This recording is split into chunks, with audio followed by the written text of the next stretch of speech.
Welcome back to Master Kalog, and don't forget to subscribe and click notification bell for more updates. Narito ang opening remarks ng 12 Public Quad Committee on Public Order and Safety. Chairman of Public Order and Safety Representative Dan Fernandez. So pakinggan po natin ang mga kino-question niya about dito. So sa kaugnay sa usapin ito, pakinggan po natin ang kanyang mga pahayag. Yes, maraming salamat, Gerald Dilag. Well, I was comparing with my partner, Congressman Acop and Senator Busita. Kasi nagkaroon tayo ng issue dyan no, nung hearing namin po about the those foreigners who are owning guns. No? Kasi maraming balita that can you kindly give us an estimate on how many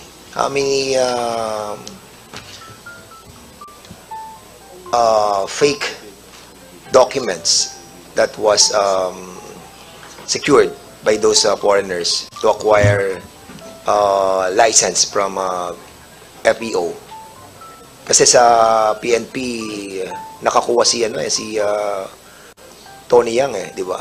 You remember the issue about this Tony Yang? Yes, sir. So bakit po siya nakakuha ng license, pero alam naman po natin na, well, siguro hindi nyo alam, pero foreigner siya, di ba?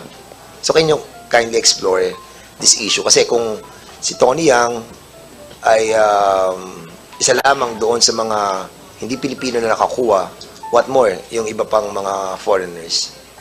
Sige, sir. Yes, sir. Nag-submit po si Mr. Tony Yang ng mga requirements gaya ng birth certificate, yung license niya, driver's license. So, apparently, yung evaluators natin, sir, they thought na these were authentic documents. Kaya po, nag-proceed po yung application niya, sir. Is there any no other way for the licensing authority to validate the authenticity of those licenses that required by your office? Kasi katulad nun, no? What are the requirements needed para po basta ba magdadala na lang sila ng driver's license or birth certificate, and per se kung nai-produce na yon, that's it, you don't need to validate it anymore? Based dun lang po, sir, sa sinasubmit nilang documents. Yun lang pinagbabasihan? Yes, sir. But ang process po, sir, is dapat po i-present yung original document, sir, when claiming the ID. So wala pa tayong tinatawag na automated system on these requirements. Like for example, kung ang requirement nyo is birth certificate, wala pa tayong understanding or undertaking with the PSA or the LTO with regards to this authenticity of these documents that was submitted to FEO? Wala pa po, sir, but we have efforts towards that end, sir. Kasi kung, for example, ako, foreigner ako, tapos magsasubmit ako sa inyo, do I need to be present when submitting all these documents like driver's license, birth certificate? Do Yes, I have sir. to be present? Yes, sir.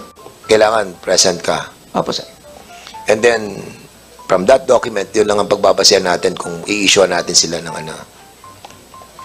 Yes, sir. So, parang nagkaroon tayo ng failure on this matter, no? Kasi we have found out doon sa hearing namin na hindi po siya Pilipino.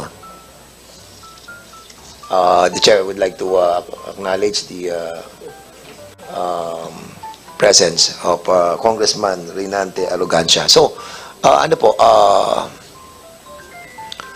ano nangyari po doon sa mga lisensya na issue natin kay Mr. Tony Yang? It was revoked, sir. So, how many more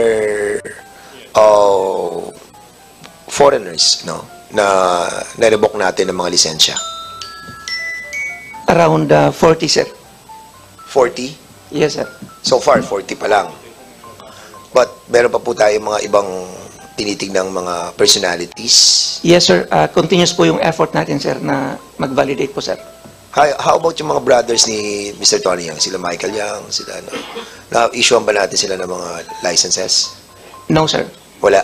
Yes, sir. We checked already on that matter, sir. And that is one of the provision of the bill na need to be addressed, no? Yes, Yung mga ganito. And doon sa bill natin, merong provision doon that foreigners can be issued licenses, no? Yung mga permanent resident na mga foreigners. So yun yung i-discuss natin po sa technical working group that will be created by this committee in a while. So baka may mga question ang ating mga members about this issue. Congressman Basita. Mr. Chair, you actually, wala you po are akong- recognized. Thank you, Mr. Chair. Actually, wala po akong questions to any resource person. Mr. Chair, may I move to create technical working group? We will be asking muna yung ibang pang-resource yes. person. Sorry, and then Mr. Chair. We'll Yes, be recognizing you. So, Mr. Chair, excuse me. Yes, go ahead. Anyway, sayang naman yung time na binigay niyo sa akin. Mr. Chair, pwede po bang malaman sa FEO? Currently, more or less, may data po ba kayong dala kung ilan yung licensed firearms? Yes, sir. We have data on that, sir. May we know how many? The universal data, sir, is around 2.7 million po, sir. Registered firearms, license. Yes po, sir. Okay. To be exact, sir, 2,752,539 po, sir. Yes. Mr. Chair, maray bang malaman, meron bang loose firearms? Siyempre. Yes, sir. Based on your data, how many loose firearms?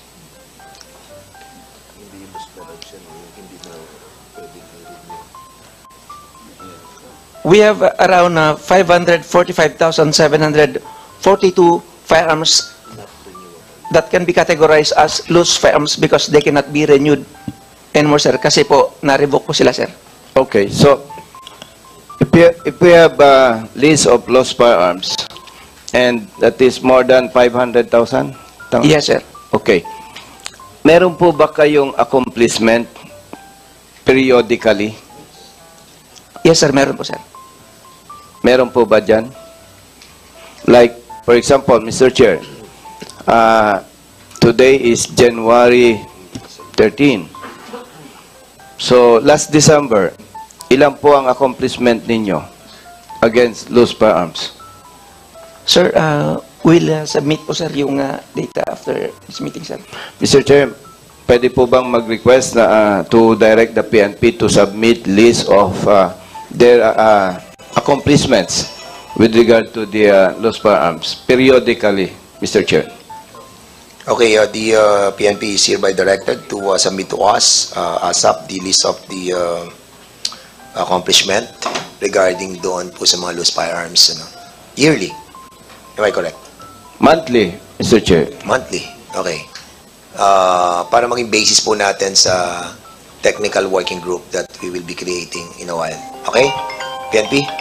Klaro po. Yes, sir. Thank you, sir. Pwede po bang malaman, Mr. Chair, kailan isa-submit ng PNP? Within this week, sir. Within this week, siguro, Mr. Chair, kahit until Friday this week. Kaya po ba, PNP? Yes, sir. Yung po ba isa-submit nyo is good for 2024?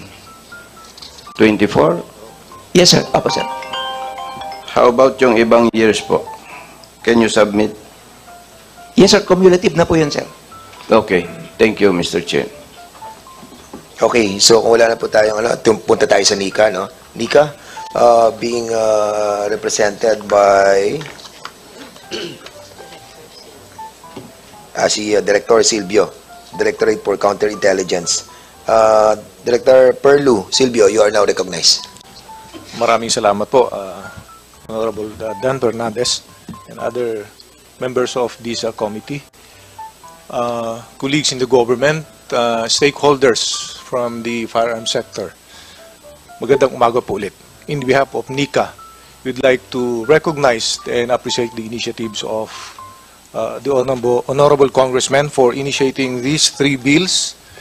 And for NICA, rest assured, sir, rest assured that we will be continuously collecting informations, gather this in line with the emerging threats, both at the domestic scene and at the international level. Of course, we will be glad to share informations also, and for that, we will be submitting our position within this week, Mr. Chair. That's all. Magandang umaga po sa ating lahat. Okay, so thank you so much, Nika po. Have you submitted a position paper in this matter? Nasabi ko po, within this week po. Okay, please. Alright, so the next resource person is Ambassador? No. Attorney Martin B. Ontog, the Chief for Legal and International Affairs of the Office of the Special Envoy on Transnational Crime. Sir, you are recognized.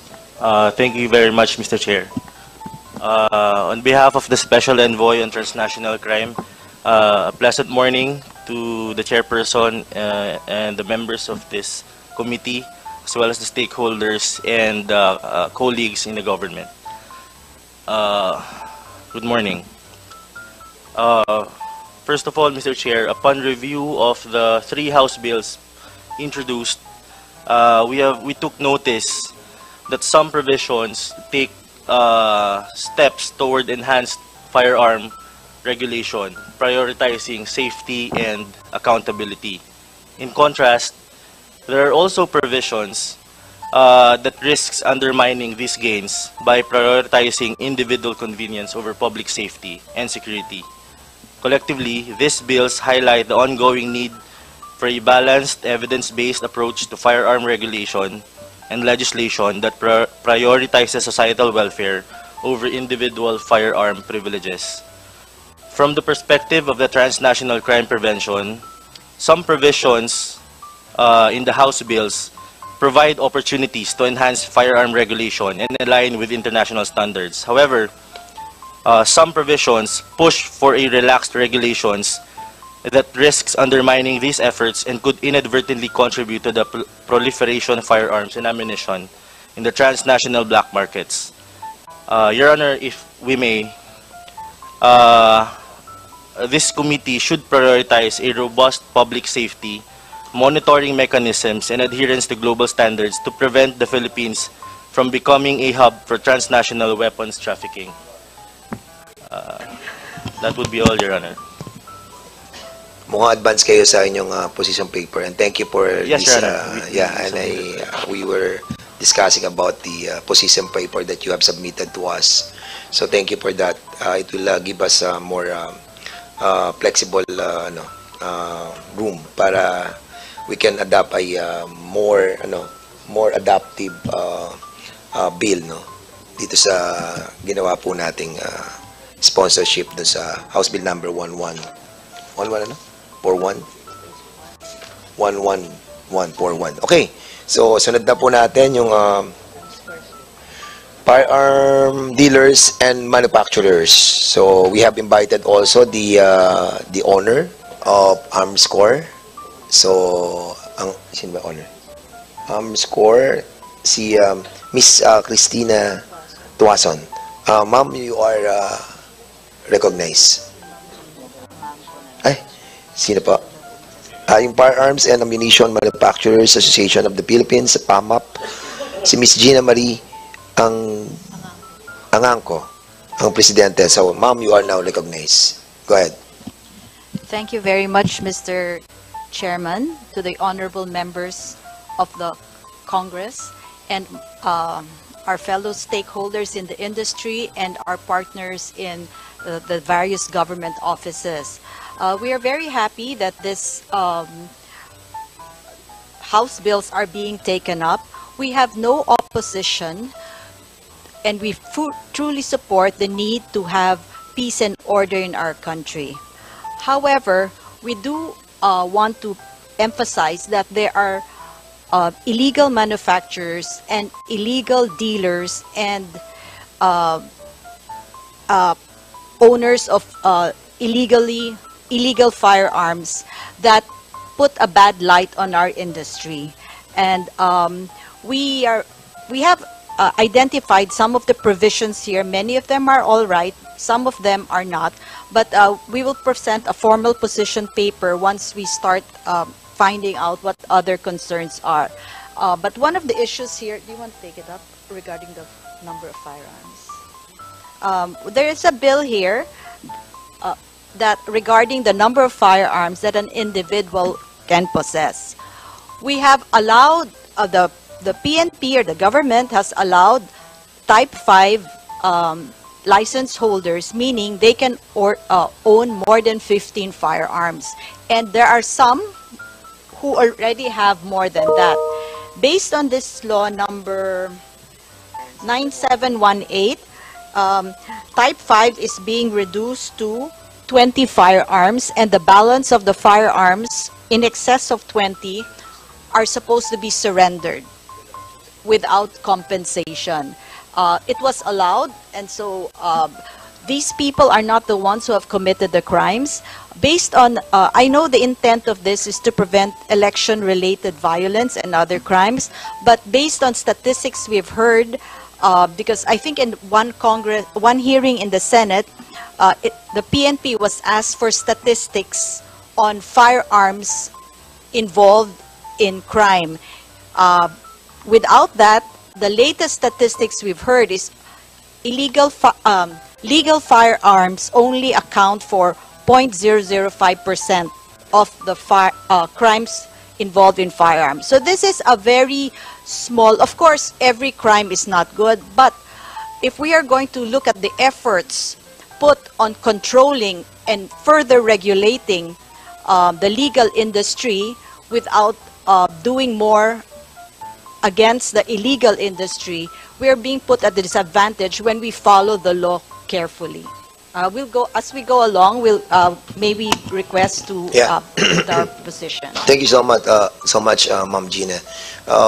We will be inviting you over on the technical working group. Yes, we'll be very happy to support that. All right, thank you so much. Kaugnay sa usaping ito, tama lang ba na gumamit ng illegal or legal firearms ang bawat mga bumibili nito? At ano nga ba ang magiging opinion mo tungkol sa usaping ito? Don't forget to subscribe, like, and share. Thank you!